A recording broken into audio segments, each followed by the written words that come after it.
evening. Welcome to the Goffstown Select Board, June 23rd, 2025, scheduled meeting of the Select Board. Would you please join me in the Pledge of Allegiance? I pledge allegiance to the flag of the United States of America and to the republic for which it stands, one nation, under God, indivisible, with liberty and justice for all.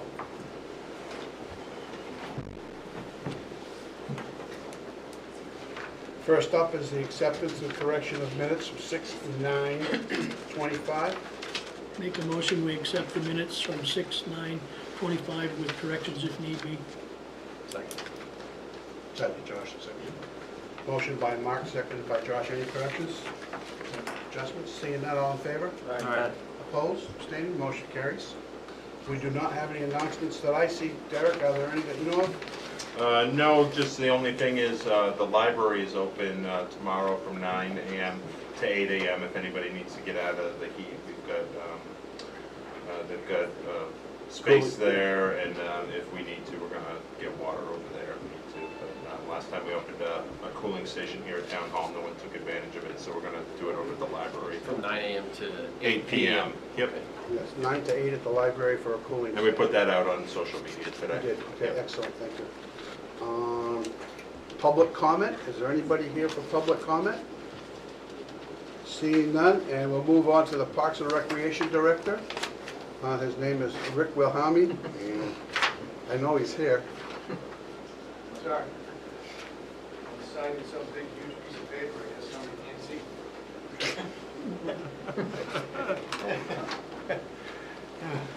And we're on section 4. So I'm here to, I guess, get permission to put an RFP out to do the second phase of doing the, fixing the cracks at the Barnard Park Tennis Court, the right way crack repair. So, did you guys look at that, or? Well, we have it in a packet. Okay. All the monies are coming out of the revolving fund, so there's not a dime coming from anywhere else. Okay. Anybody got any questions? And is this a permanent repair, or is it? There's no permanent repair. Okay. This is a lipstick on the pig for hopefully maybe 4 years. And we don't know what the cost is. There's no magic guarantee on it. And there's no cost yet until we receive our RFP. I would say it's going to be about $38,000. That's my guess. But that's a guess, we don't know yet. Correct. All right, so we need a motion. I move to authorize the release of the Barnard Park Tennis Court right-way crack repair RFP. Second. Motion by Jim, seconded by Josh. Any further discussion, any questions? Seeing none, all in favor? Aye. Opposed, abstaining, motion carries. Thank you. Anything else you'd like to update us on, the Parks and Rec, now that you're getting up to date? No, we're cranking today. We had a good 140 kids, people from like 1 o'clock to 4 o'clock using the pool today. Now, most of those people left. I left at around 4:15. Another wave came in, so it's getting pretty good use. Can't find a parking spot at Glen Lake. I mean, everybody's finding water, so it's cranking. Awesome. It's Okay. cranking. Thanks. You got it. Thanks, Rick.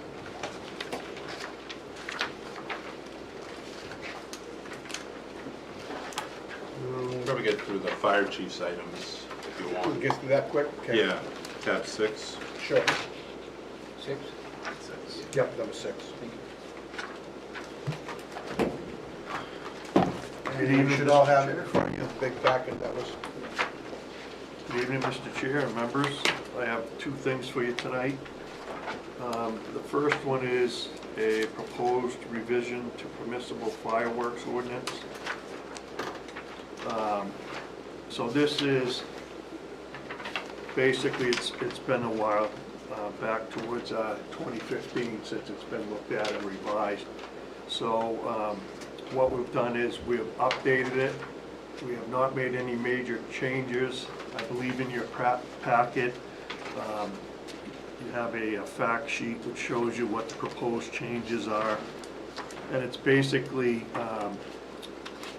consumer fireworks reference and definitions. We corrected providing clarifying language to indicate a permit is not required on 5 identified holidays: Memorial Day, Independence, Labor Day, Veterans Day, and New Year's.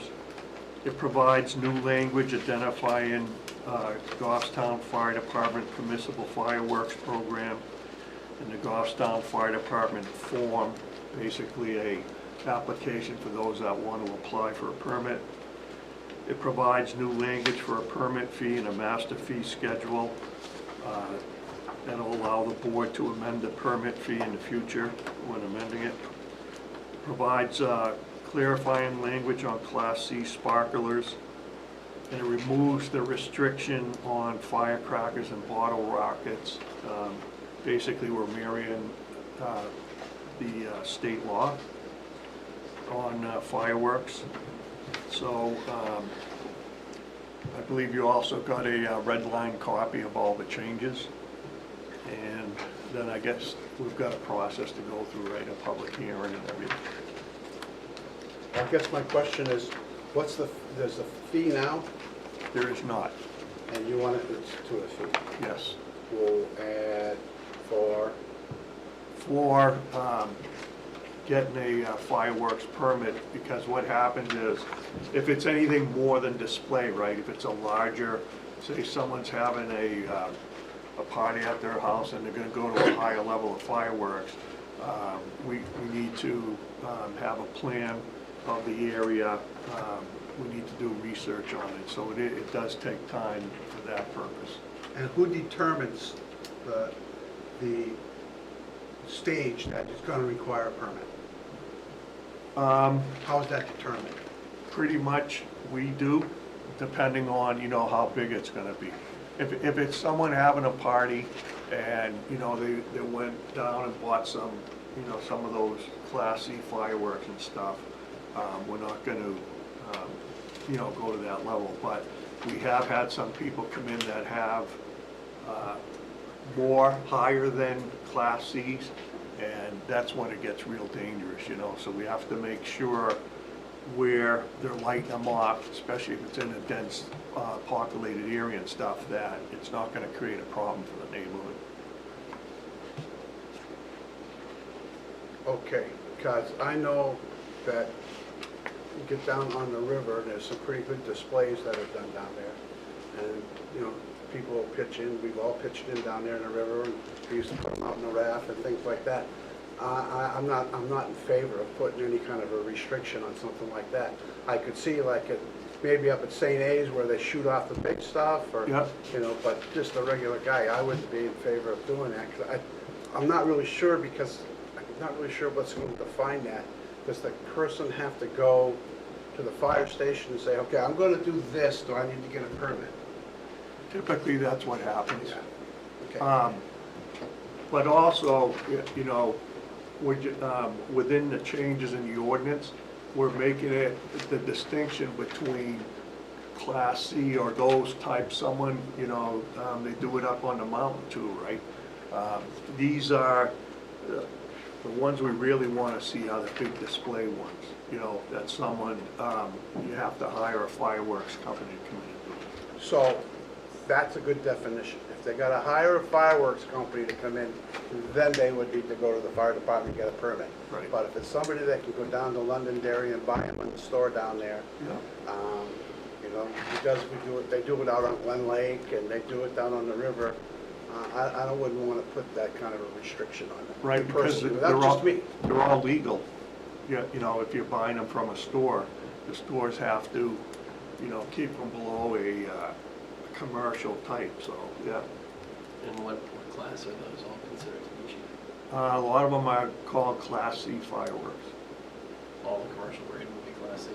No, the other ones are I think Class B maybe, or bigger. Those are the ones where, you know, pyrotechnic companies have the real big stuff. So would it be more advisable to say anything that's Class B or A requires a permit? Well, I would say anything that you got to hire requires a permit. Because just, I'm not been one on restrictions for that kind of stuff. I mean, that's people that are on the river, people that are on, you know, at the lake, they've been doing it for years. We changed this ordinance, there was no fireworks at one time, right, Mark? Correct. And this ordinance came in at 16, wasn't it? 2016, did you say, Chief? 2015 was the last time it was, Is when we originally came up and made fireworks illegal at this time of year. It was this time of year that we put the ordinance through the whole process. Go ahead, Derek. So, Chief, some of the new language refers to Goffstown Fire Department Permissible Fireworks Program, 1202. Does that define the types of fireworks and when a permit is required in that policy? I believe it does. Perhaps we can bring that policy to the board at the first public Could we hearing. table this, can we table this till we have a little bit more definition on Sure. on the policy? Yeah. Would that be okay? Before we do Jim, the go ahead. next one, I just, I don't know anything about fireworks, but I was just reading while you guys were talking. Section 8, Roman numeral 8. It talks about Class C sparklers. Are those things you can buy at any grocery store? You can buy them at Hannaford, you can buy them So anywhere. what's the matter with those? Why are those prohibited? They're not. They're not. So why, okay. Any person It says they're prohibited. shall be guilty of a violation which contain chlorates and perchlorates. I'm wondering, how are you supposed to know whether it has chlorates in it? Must be a reason for that. I think we need a little bit more clarification on this. I don't know if you guys would agree or Well, not. that's one thing that could. Yeah. And the other thing is, the next paragraph, in any fireworks designed to be handheld. Like That's Roman kind of candles. vague. That's kind of vague, like handheld. Kind of lawyers like to pick on when somebody gets arrested for that. Well, what's handheld? All right. What's designed to be handheld and what's not? We'll go back. Okay, thank you. And the ambulance, we're probably gonna have to wait on that because we got a public hearing in a few minutes. All right. So I heard we need the policy, or Yeah, we'll bring this back at a future meeting to answer some of those questions on when a permit would be required, and if you want to put those threshold in the actual ordinance, so we'll bring that to a future meeting.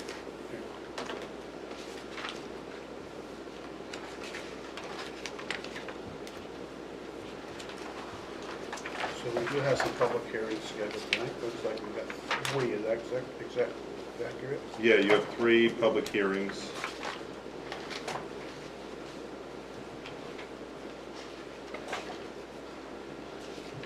The announcement is where? You start at 5A.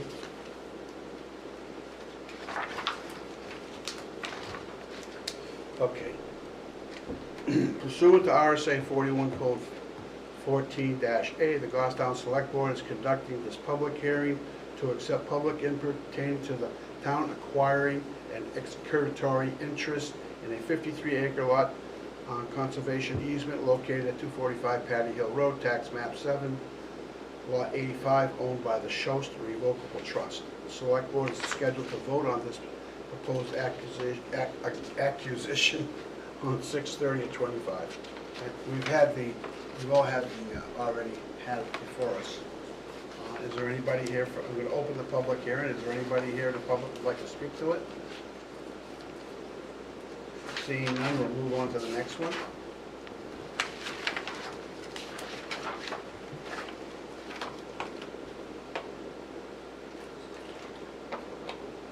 Pursuant to RSA 41 Code 14-A, the Goffstown Select Board is conducting this public hearing to accept public input pertaining to the town granting an easement to Public Service Company of New Hampshire to allow electrical power across the town-owned rail trail, tax map 19, lot 47-6, to provide electrical service to 186 Mass Road, tax map 5, lot 49, owned by the Nunick Holdings LLC. The Select Board is scheduled to vote on this proposed acquisition on 6/30/25.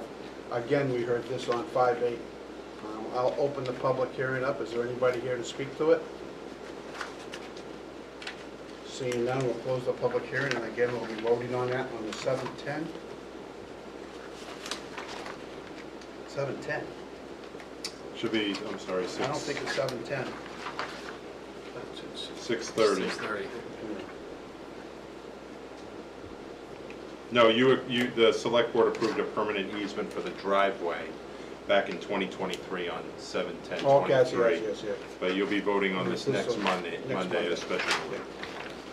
And there's nobody here from the public on that one. We'll do this one again. Another one. Pursuant to RSA 31:95-B, the Goffstown Select Board is conducting this public hearing to accept public input pertaining to the town accepting and expending unanticipated funds totaling $30,000 from the State of New Hampshire Department of Environmental Services, Clean Water, State Revolving Fund, Technical Assistance Funds, under CFD number 66.458. The grant funds will be used to develop and implement an asset management program for the town of Goffstown stormwater infrastructure in accordance with the New Hampshire Department of Environmental Services Wastewater Engineering Bureau of Asset Management Program. The focus of the AMP will be to develop a complete community-specific decision on making a tool related to the asset of stormwater, assets of the stormwater collection system. Wow. Again, this was presented by the DPW director on 5/9. And this one, we're going to have to make a motion to vote on. Is there anybody here to speak to this? Seeing none, we'll close the public hearing. So you want to make a motion? It's hot, but I'll do it. I move to accept and expend unanticipated funds totaling $30,000 from the State of New Hampshire Department of Environmental Services, Clean Water State Revolving Fund Technical Assistance Funds under CFDA 66.458 in accordance with New Hampshire RSA 31:95-B for the purpose of developing and implementing an asset management program, AMP, for the town of Goffstown stormwater infrastructure in accordance with the New Hampshire Department of Environmental Services Wastewater Engineering Bureau Asset Management Program, and to further authorize the Select Board Chairman to execute any documents which may be necessary to effectuate this grant agreement. Second. Can you read that again? Any discussion, questions? Yeah, so this was from 2022. So yes, Adam presented this to the select board back in May of 2022. This is an idea of expanding our existing GIS software to start developing a tracking mechanism for our stormwater management. So this is our catch basins and other items like that, and start being able to prioritize which items may need repair or different sizing and those kind of things. Is this going to cost us more than 30 grand that we're taking? This is a 100% grant. This is, there are no matching funds for it, so, and it's a reimbursement grant, so provided they stay within the $30,000, it would not cost them any more. I assume we already got quotes on that. I'm not certain what this involves with the GIS software. If he's going to have somebody come in and work side by side with Eric Gustafson, the engineering tech, and Scott Ozana, our town engineer, to help implement software that we already have, or if it's I'm not sure what it involves. Do you guys know what kind of outcome we get out of this besides tracking the stormwater?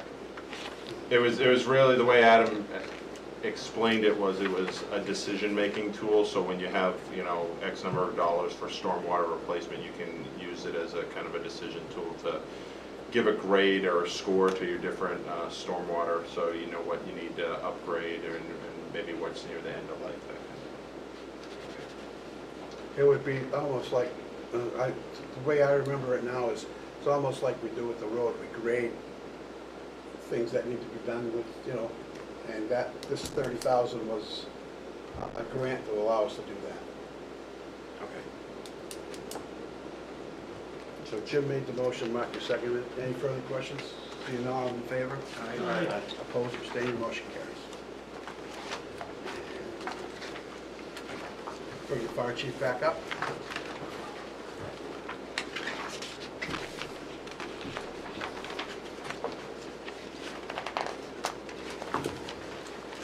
Thank you, Mr. Chairman, members. You may recall back in March, on March 24th, the Select Board authorized me to enter into a purchase and sales agreement with Sugarloaf Ambulance of Alfred, Maine as the dealer, PL Custom as the manufacturer, for the purchase of a 2025-2026 ambulance for the price of $396,442. We were going to purchase it through Sourcewell Cooperative, which our finance policies allows us to do. So as I was beginning to move forward on that, as always, I do a complete review of the bid specs, and when I was going through the bid specs, buried in the quote itself was a line called contingency fund in the amount of $35,000. I called the dealer and the manufacturer and asked them to explain to me what that $35,000 encompassed. They told me that they were gonna go break it down and get back to me. So about a week and a half later, I get an email and I have a whole new proposal. And on the proposal, they're now asking for a price of $451,970. An increase of about $55,528. So also within their new proposal, they had two more budget lines. One was a 2027 chassis model increase for $15,000 and a body model upgrade for $45,000 in that updated quote. So obviously with this increase and no real explanation of why I no longer support the purchase of this ambulance. So conversely, I also do a comparisons, between ambulance quotes. So I did have another ambulance quote and manufacturer. This is Specialty Vehicles out of Plainville, Mass. And they came in and gave us a quote for a 2026 Ford F550 four-wheel drive V8. Basically the same chassis as the previous one. Similar in a lot of ways to what we're looking for in the other one. And so the long and short of it is they presented us with a new proposal for $393,317. So it was about a couple $1,000 less than the other one. But the other important thing about this proposal is, if you look at the cover sheet, which is their main proposal sheet, they have broken down their costs. So in their pricing, they talk about the price of the vehicle less the chassis is $317,257. They priced out a current 2025 Ford F550 4x4 with specified options at $66,000. They do anticipate a chassis increase of about $5,000. They are going to give us a trade-in of $5,000 for the 2017 Freightliner that has 95,000 miles on it.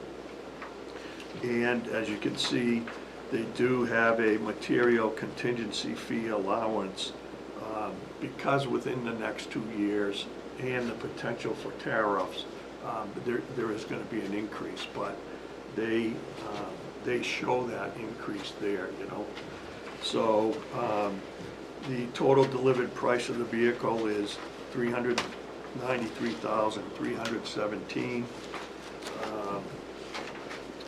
So I want to bring this before the board, and also if the board agrees with this agreement, I'd like to put a not to extend limit or overexpend of about $395,000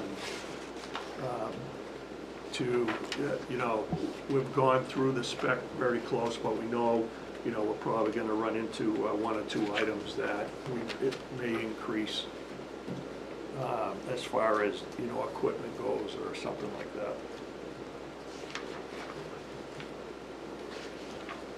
They also estimate delivery of about 26 to 30 months, where the other dealer was about 36 months. Good, Jim? I just have I have a proposal from the same company dated May 6th for $425,000, no, it was $426, and this one, a couple months later, is $393. I'm just wondering, So the, does Al know what Mark's doing here? yes, so the main reason is they, in their first quote, they had put in a quote of about $25,000-30,000 for one of those power load stretchers. And we're not buying a new one. We're gonna take the old one out of the ambulance, and we actually take the track and have it put in the new ambulance. So that in itself alone saved $25,000. Okay, so it's just about 30,000, so that's much. Okay, thank you. Anybody else? Go ahead. Yeah, so the tariff fees, do they have indications as to what parts of the vehicle may result in tariffs? It could be steel, but mainly steel. Okay, because some of those steel costs can be pretty extensive on tariffs, especially if they come forward, like if it's coming from China or someplace like that, you know, like even my current business, like we're evaluating some of those and they're pretty extensive, like far more than what the number you have here. So is there any way that we can lock them in on, you know, the price? Because TBD leaves it very wide and open. Yeah, I mean, this is their contract. I feel confident they're not going to, you know, inflate prices like we saw with the other guy. They don't, you know, they really don't know what the tariffs are going to be, or if they're even going to back off a little. You know, you've seen the whole back and forth, so. And these funds come out of the ambulance fund, right? I mean, it's, yeah, Out of the EMS revolving right. fund. So it's not money to be raised by taxes. What are they changing with steel in this vehicle? That's I guess the question I have, because are they sitting on the actual Ford F-550 chassis itself? Yes, Are they building the actual box enclosure that goes on it the goes back? on top of the chassis, So that's what their customization is, that they're building that. the box. Okay, can I ask another crazy question? Because we're giving them a vehicle that has a box on it already, correct? Yep, Do they ever take those boxes off and then put them on a new chassis? they do. And what's the cost difference there? Maybe $50,000. So the town of Goffstown We tried this. Didn't work. did this for probably when Chief O'Brien was here, and they were having a lot of issues with the electrical systems when they put a new chassis under an existing box, and they had a lot of issues with it. So when Chief Allard and now with Chief Murray have come in, I guess the philosophy is more to buy it new with the box built for the chassis, rather than to take an existing box and retrofit it to a new chassis.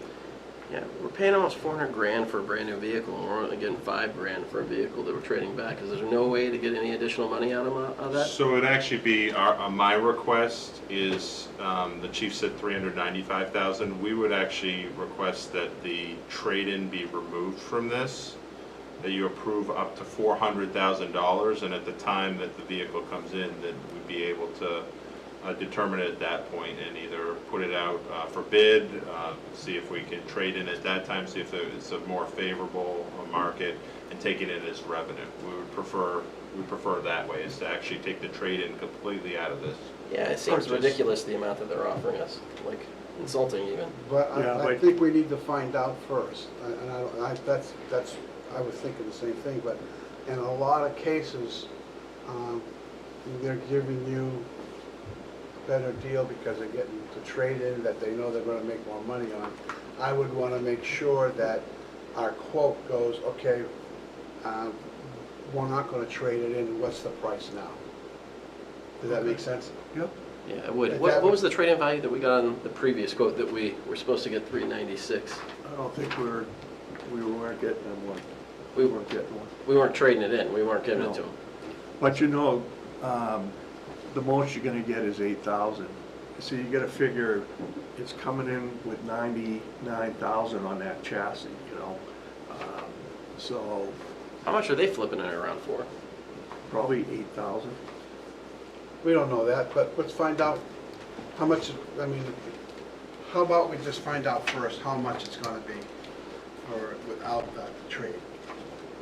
So have them revise the quote and remove the trade from the, Yes. Is that okay?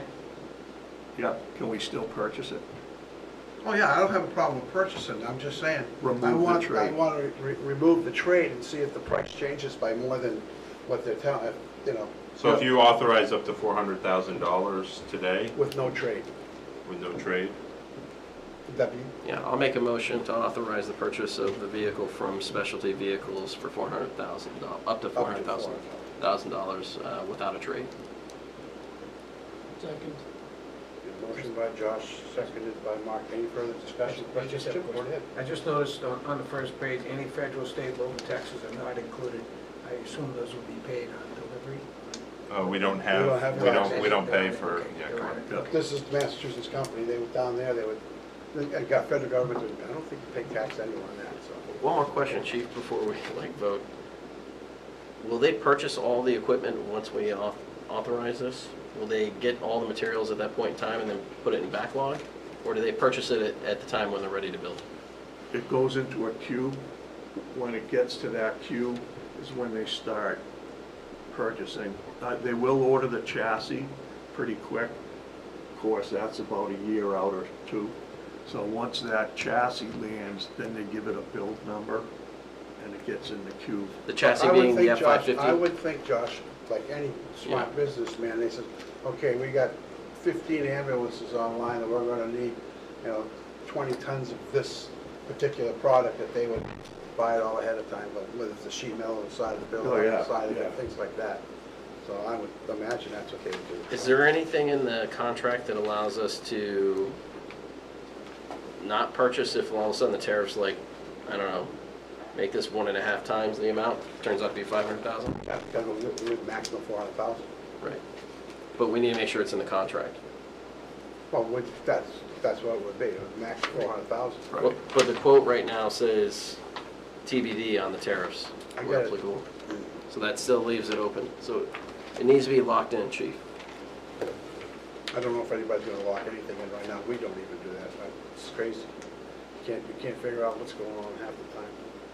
Then there needs to be a clause that we can reevaluate if the tariffs are They too do high. say if you cancel, the buyer, by the buyer only upon payment to Specialty Vehicles of a reasonable cancellation charge. What's a reasonable cancellation charge? 300,000. No. We're in a rock and a hard spot on these things right now, and I know at the federal level, they're talking about trying to do some kind of regulations, or trying to figure out what's going on, because there's, especially with the fire engines. They're actually, yeah, they're doing federal investigation into these major groups, right? They bought out all the smaller dealers, and now they have the better control of the market. All right, we have a motion on the floor. Any further discussion, questions? Seeing none, all in favor? Aye. Opposed, abstaining, motion carries. Thank you. Thank you. Police Chief, Highway Safety. We're on tab 7.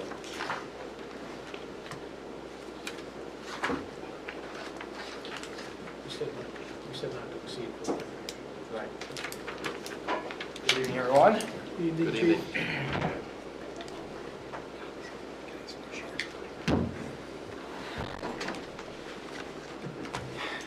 Mr. Chair, if you don't mind, can I give an update on our, the building RFP that we put out and we got in that contract with the Are you on architects? the agenda for that?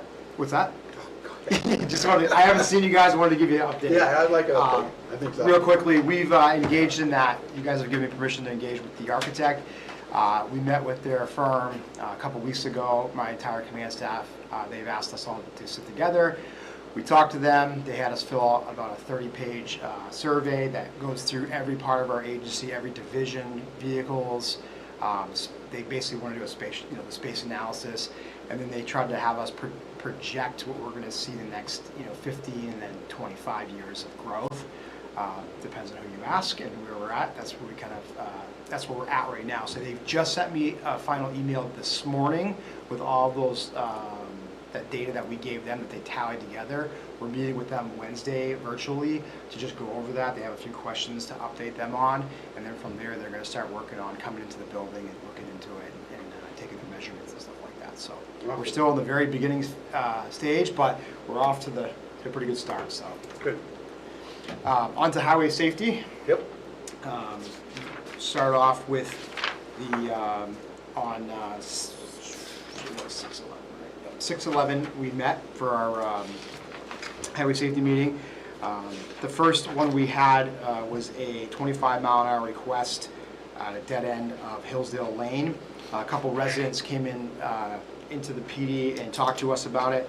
Their concern was that it is a smaller road, pretty dense with housing, a lot of kids playing in the road in the area. There's a dead end. It looks like a water treatment center at the end there. So they're saying that there's some non-residents turning in there when they realize they're at the wrong road, because they're typically going down to find Merrill Road and they end up on Hillsdale. They end up going all the way down the street too fast, turning around and coming back. So the Highway Safety Committee has already put up a dead end sign there to help them. We're going to reshape it, put another sign up there for people pulling in there, but we also talked about approving that 25-mile-an-hour sign and recommending it to you guys. So that way, anybody that does go down there will be alerted that it is a little bit slower, even though it is a 30 in there. You want to take these one at a time? No, if you could take them as they come, take votes on them on each, because this one would require we move Yeah, forward set with up for it it. for ordinance. So, do you want to make a motion, Mark? I'll make the motion to allow the committee recommend speed limit of 25 miles per hour to the select board. And court, what it means, I'd have an ordinance, Ordinance, yeah. go through the procedure for ordinances. Motion by Mark, seconded by Jim. Any further discussion? Seeing none, all in favor? Aye. Opposed, abstained, motion passes. Next, Moose Club Park Road. Next one was Moose Club Park Road. We had residents had emailed us and wrote a letter on behalf of the entire neighborhood. Nobody did come in to talk to us. Their concern was speed, but it was also the hairpin turn by Circle where it comes down and turns and heads down into the bottom part. The concern was there's people out there walking, playing sports, riding their bikes. That's at the upper end, right? Yeah, as you come down, take that hairpin turn to the right, go through the whoop-de-woos, and there's another hairpin turn. by Okay, Circle past the, down. past the rail trail. Yes, Yep. And that then just the passed. road splits off. So their concern is the hairpin turn, their concern is a little bit of the speed. We did some data points there. Speed was not an issue based on our radar that we had down there. We had it down there for quite some time, and our average speed was 27 miles an hour, 30 on that whole straightaway. We did see almost 3,000 cars in that area. So based on that, what we did was we recommended to put 2 advanced warning signs up above the hairpin turn. So as people are coming down through the whoop-de-woos and they get to that rail trail, there'll be signs coming up to them by circles saying hairpin turn, slow down, and kind of bring them into that circle, or that curve. Again, we made that decision based on the fact there was no crash data to support this, and there was no speed data to support it as well. So that's that. It was a 5-0 vote on that. Now, that particular one, people who use that are mostly just the people that live down there. They already know it. I mean, there's no other reason for anybody to really go down there. Just I think what we're seeing in a lot of our requests nowadays is people are frustrated with the Uber Eats, the DoorDashes, the Amazon drivers, you know, the UPS effects. A lot of people, there are some neighborhoods like, we typically say if you know who it is, you know, if it's your neighbor, like, Right. maybe go chat with them. But what we're hearing on our end is it's more like the DoorDashes, the Uber Eats, the people who don't Prime probably live in that delivery. neighborhood, they're coming in and doing a delivery and they're just flying in, dropping whatever they get, flying out. So sometimes it is worth having some reminders that the speed limit is this, you know, whatever the speed is, or this one particular, there's a pretty bad curve there and people don't know it. We did years ago address the top curve as you first get into Moose Club because that was another blind curve, so we cut some of those trees back and put some more delinear signs in that intersection. put a mirror up there too at one time. I'm not sure if that was, but maybe in that side, but yeah, maybe for the driveway that comes out in that corner, that curve. Yeah, that curve sucks. No doubt about it. Mark, will you make a motion? Yeah, I make a motion that we install 2 advanced curves, warning signs ahead of Circle Drive and on the blind corner. Second. Motion by Mark, seconded by Jim. Any further discussion, questions? Seeing none, all in favor? Aye. Opposed, abstained, motion carries.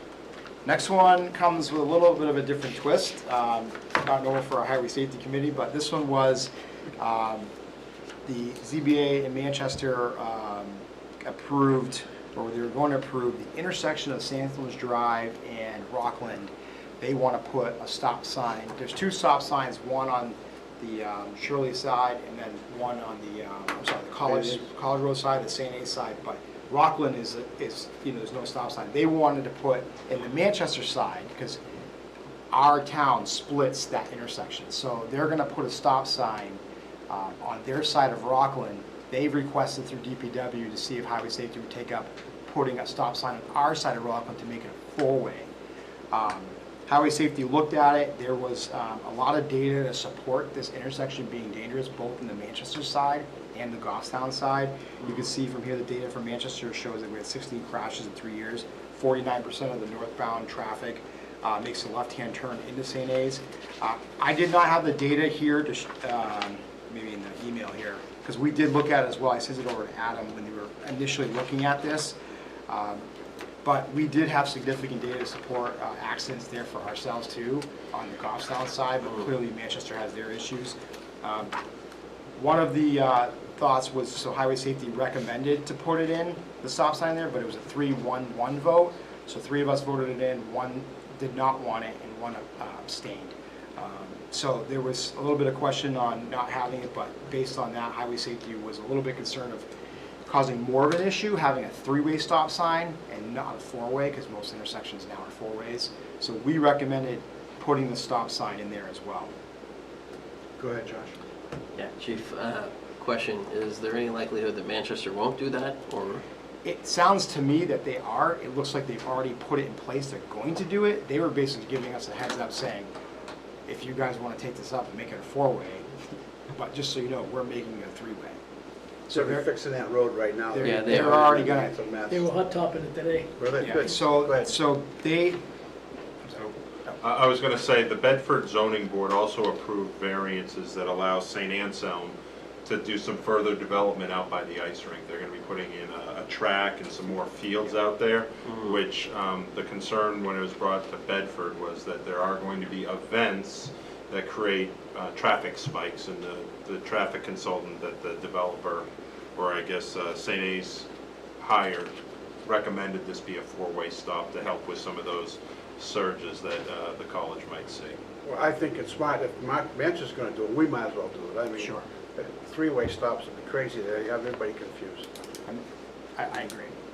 Just want to make sure that we do it at the same time, and we don't have like a lone stop sign Well- standing out there. And Derek, I have to look back, but I don't know if this is one that we have to put in the ordinance, because it's going to be a new stop sign, so we Yeah. probably have to do This would that. have to be an ordinance. So- And I think what we typically say in the stop ordinance is it's effective the day after the select board adopts it, once the stop sign is installed. Yeah. So I think you could direct DPW to coordinate that effort with Manchester I think we should. Yeah.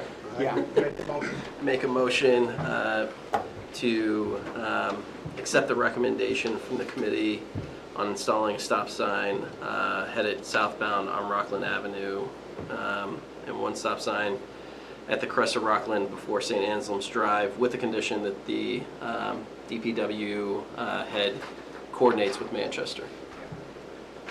Second. Motion by Sut, second by Mark, all in favor? Aye. Opposed, abstained, motion carries. Perfect. Two more. So this one is Park Lane in South Mass, the crosswalk. Once again, we have a request for Highway Safety to take a look at that intersection and put a hybrid crosswalk signal. These are the signals that you see at the rail trail on Henry Bridge Road.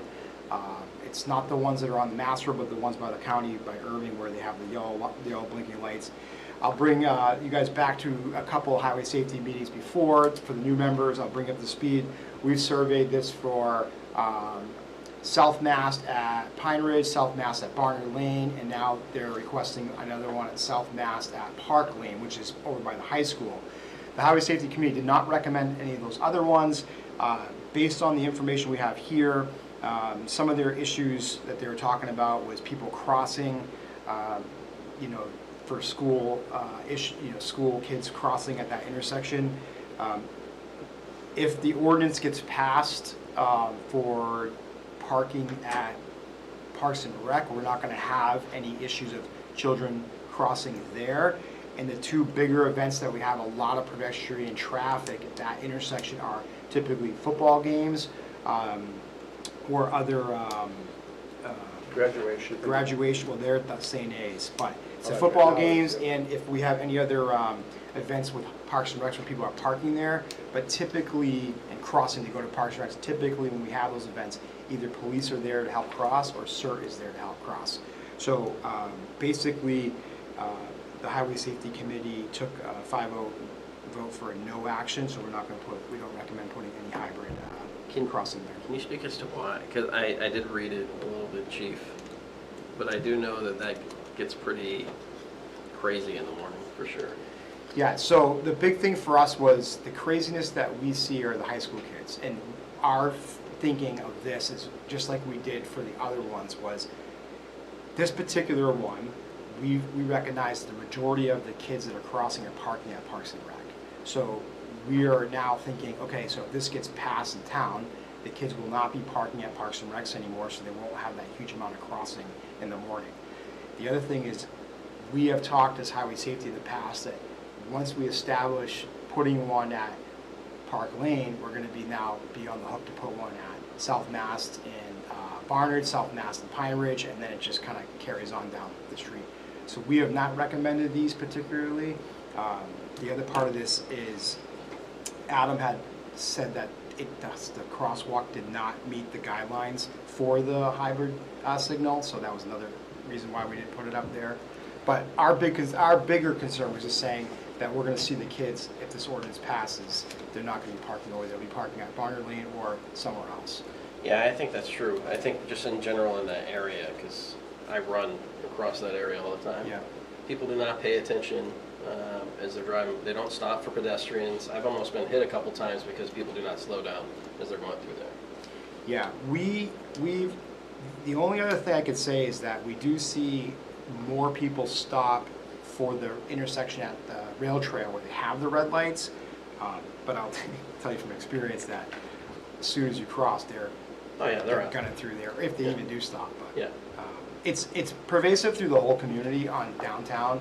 Is we, during the summer we'll try to do targeted crosswalk traffic enforcement because it's everywhere. It's pervasive throughout this community. I agree. But line of sight is good there, though. It is from the other side of the street. If you're on Park Lane, they do have that little bit of a curve, that blind curve where Karenika's house used to be. All right, yeah. And that's why we no longer allow a left-hand turn through traffic through there, is because of that that blind curve. So. All right, so we need a motion? Or take a motion to take no action? Yes, please. I'll make a motion, we take no action on the South Mass and Park Lane crosswalk hybrid signals. Second. Motion by Mark, seconded by Jim. Any further discussion? Seeing none, all in favor? Aye. Opposed, abstaining, motion carries. And the last one, And- Lynchville Park. The last one is Lynchville Park Road in Oak Lane. So this is the intersection when you turn onto Lynchville Park Road from Mass Road. You'll see the road kind of curves, and then Oak Lane is on your right. It's a small dead-end street.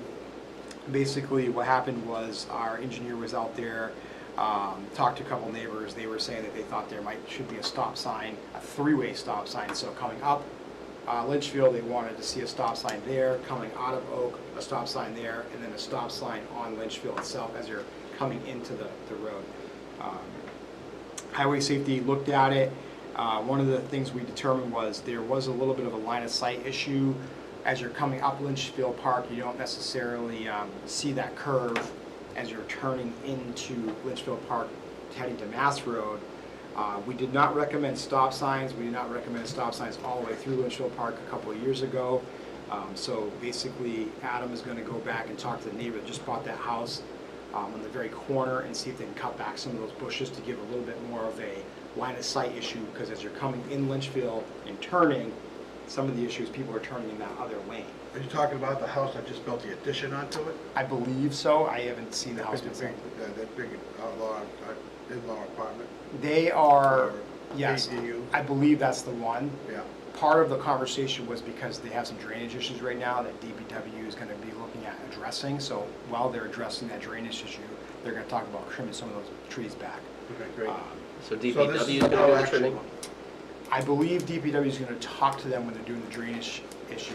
DPW is going to ask them to cut the bushes back. Ask We're the not going to. owners to cut it back, Yes. not Yeah. we're gonna cut We're it not back. going to do it, correct. So this is a no action. At this point, it's a no action Okay. for the 3 stop signs in that intersection. Do we need to vote on that one? Yeah, I appreciate that. I'll vote for no action. I'll make a vote that we do no action at this time for the Lynchville Park Road and the Oak Lane stop sign. Second. Motion by Mark, seconded by Jim. Any discussion? Seeing none, all in favor? Aye. Opposed, none, motion carries. Got a question. Yes, sir. Dana's Park, the hairpin turn, we were supposed to do something down there, whether it was a light or a rock or something. You know what I'm talking about? When you get down the bottom of Dana's, is that real sharp turn? And that people in that house had asked to have something done, going at the bottom of the hill. I thought back then, I thought we had asked to put the yellow squares. Yeah, and I don't think anything ever got done, so I think we need to follow up Let on me that. take a look at that. I'll go back and check our highway safety minutes, and, You know what I'm talking about, right? yep, it very well could be. If it is the linears, we have it on the books, we just haven't got them in, Okay. which Go is, straight, you're going in the river. would be like, Now you go into that guy's house, Oh, that guy's down the house, hill, yeah. right at the bottom of the hill. was it recently, or was it a couple years ago? Yeah, within the last couple of years, I remember. Okay. Maybe last year. I'll take a look at it. I'll run it. We were gonna put some kind of a delineator there or something, so when they come down the hill, it's lit Especially up. at night, they see it. Yeah, Okay, yeah, we'll take a look at it, and I'll get back to you. all right, thank you. Okay, great, thank you. Thank you. Chief.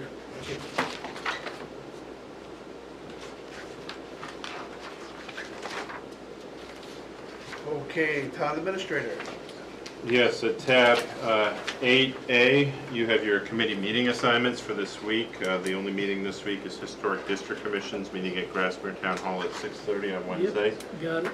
Conservation canceled, and Planning board.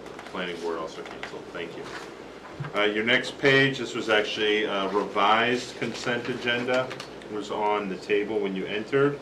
You have employee status reports. You have a police full-time officer with a successful completion of probationary period and a promotion to senior patrol officer. You have another officer with a promotion to senior patrol officer and a bachelor degree incentive. You have resignation of a DPW seasonal laborer. You have a DPW truck driver incentive change for senior road scholar, a DPW equipment operator, successful completion of probationary period. You have one DPW seasonal laborer new hire, one seasonal laborer rehire. You have 2 Parks and Rec counselor and training rehires. You have a Parks and Rec lifeguard 3 rehire, a Parks and Rec counselor 1 rehire, a Parks and Rec lifeguard 1 rehire, and added today a Parks and lifeguard 1 new hire. You have non-union pay changes with an effective date of July 1st, 2025 for the 5 departments. Library is not included there because that is approved by the Library Board of Trustees. And then you have the contractual pay adjustments with the town's 4 unions, effective July 1st. Then on the reverse, you have event permits for Goffstown Main Street program Uncommon Art on the Common on Saturday, August 2nd. The Goffstown Main Street program's Giant Pumpkin Way Off and Regatta on Saturday, October 18th and Sunday, October 19th. Their program for Friday night Under the Lights, a tree lighting on Friday, December 5th. The Goffstown's First Night Rocking New Year's Eve celebration on December 31st. And then the Goffstown Public Library has a summer sky watch at Barnard Park on Wednesday, July 16th. You have a proclamation for a Goffstown Eagle Scout. Another item added today was an LVDP water betterment. This is an off-cycle billing for a balance payment in the amount of $1,749.55. And then you have a motor vehicle junkyard and junkyard operator license renewal for Force 5 Automotive LLC, doing business as Hebert's Used Auto Parts. Make a motion to approve the consent agenda as presented. Second. Motion by Joshua, seconded by Mark. Any further questions, discussions? Seeing none, all in favor? Aye. Opposed, abstained, motion carries. Thank you. At your next page, you have a memo from the finance director about contracted services this is for debt collection of delinquent emergency medical services. So this is to, Danielle, do you mind coming up and explaining this one? I can fumble through it, but I also know that you can come up and... I had some questions about this one. Chief just goes.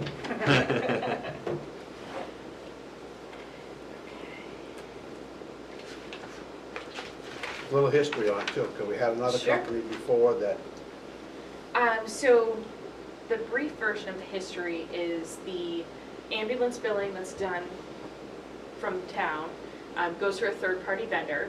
That vendor last year was bought out, actually the year before, 23, was bought out or sold that division. Image Trend is the company we had originally contracted with. They sold their billing division to EMS-MC.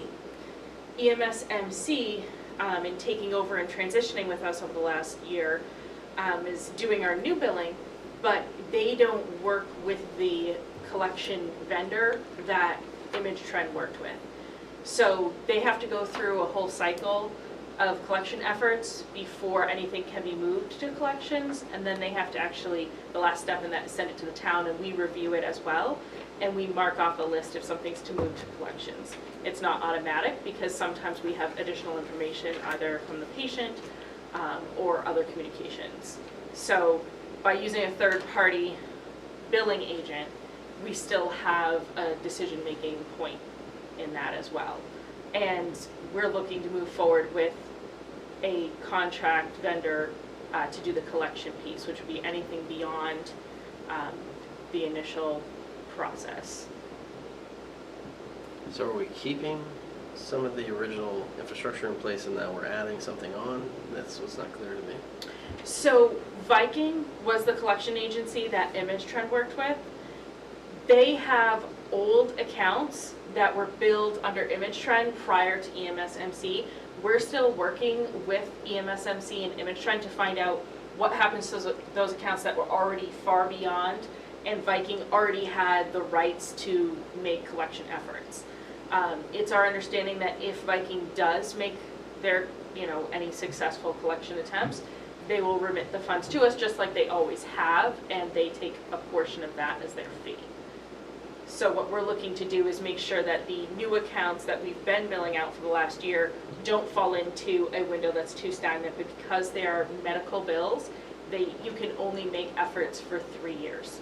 Once you get beyond 3 years, the federal law actually intercedes and says you cannot make any more attempts. So are we still going to continue to work with EMC? EMS-MC is our main billing vendor. So we're sticking with them? We stick with them. So they don't have a collections?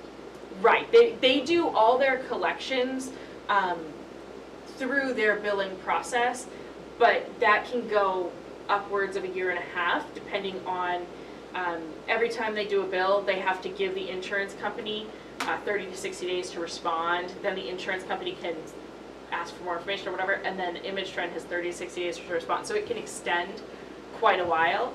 But once it has reached and exhausted all of the steps that Image Trend has gone through, including direct billing the patient and things like that, then it would move to potentially a collection agency that specializes in nothing but collection and bad debt collection. So they run through all of the regular steps with credit reporting, searching for people for new addresses and those types of efforts rather than traditional billing.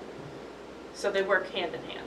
So when that company gets to the 180 days, that's gonna go to the collection agency? Which company gets The one who's doing our billing? EMSMC? Yeah. They have more than 180 days. Sometimes they'll hold an account for 18 months.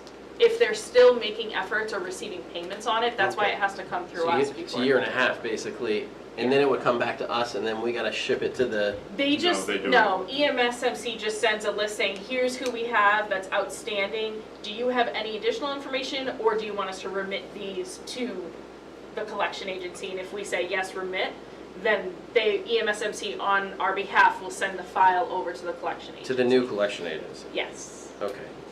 And then they have the remainder of whatever timeline, whether it was an expedited process because people were quick in responding and they only held the account for 6 months and then it moves, or whether it was an 18-month process, fully exhausting every single part of that cycle and then moving it along to the collection agent for the remainder. So is this a paperwork exercise more than anything? Because they had a previous debt collection agency that they worked with, so this debt collection agency that they're moving towards, they have to have rights to the accounts to be able to see that because of HIPAA and everything else? Right, and so they technically will hold their contract with us. The town would sign a contract between us and, instead of Viking, this new Lifeline Got is it. the one we're recommending.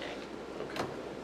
Which is not at all related to the similarly named company Lifeline that has the ambulance bill that the chief was talking about earlier. Yeah, we don't want them either. They were completely separate companies. Anybody have any questions? Motion? Motion to approve Lifeline Collections for delinquent account debt collection services as presented and authorize the town administrator to sign the contract on behalf of the board. Second. Motion by Mark, seconded by Jim. Any further discussion, questions? Seeing none, all in favor? Aye. Opposed, abstaining, motion carries. Thank you. Thank you. Okay, do we have any new business?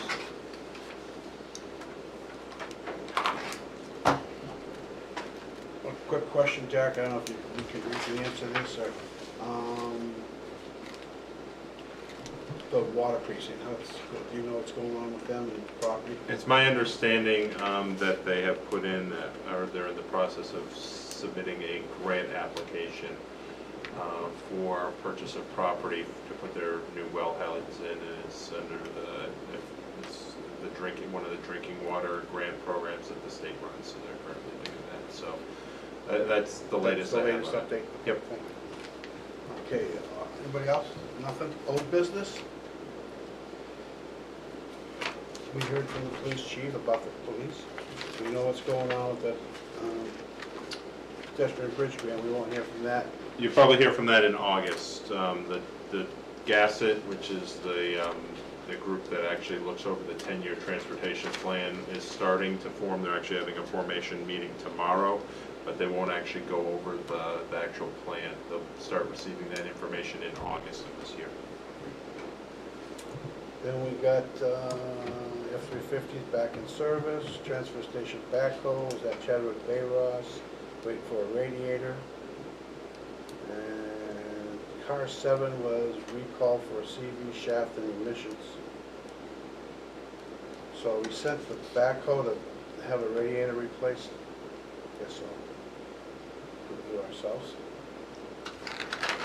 Anything else? Anybody got anything? Do you have a, no? Can I just, Go ahead, Jim. that commission, who's, I didn't catch that, for the bridge? What committee is that? So the funding that we applied for is a transportation alternative program.